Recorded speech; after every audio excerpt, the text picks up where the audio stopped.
Shu qovurma lag'monni qilib bersam, Uyg'ur qo'shnim menga ham retseptini bering dedilar. O'sha retsept bo'yicha bugun sizlar bilan tayyorlaymiz. O'zi har doim go'shtni soyaga evitib olardim. Hozir vaqtim kamroq.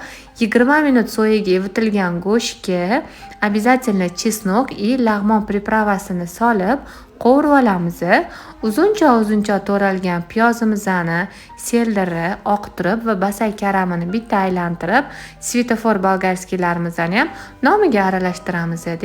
Keyin tuz va tomatli pastalarini solib, alohida tavada aytaylik 10-15 minutga dimlab qo'yamiz. Alohida qozonda bo'lsa, yog' bilan tomatli pastani solib, xamirimizni chiroyli qizil rangga keltirib olamiz.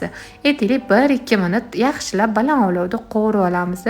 Keyin qaylasini solib, mani vaqtim kamligi uchun unaqa qilmadim, lekin sizlar обязательно ustiga tuxumni qovurib, sovarsanglar va pishizor chiqadi.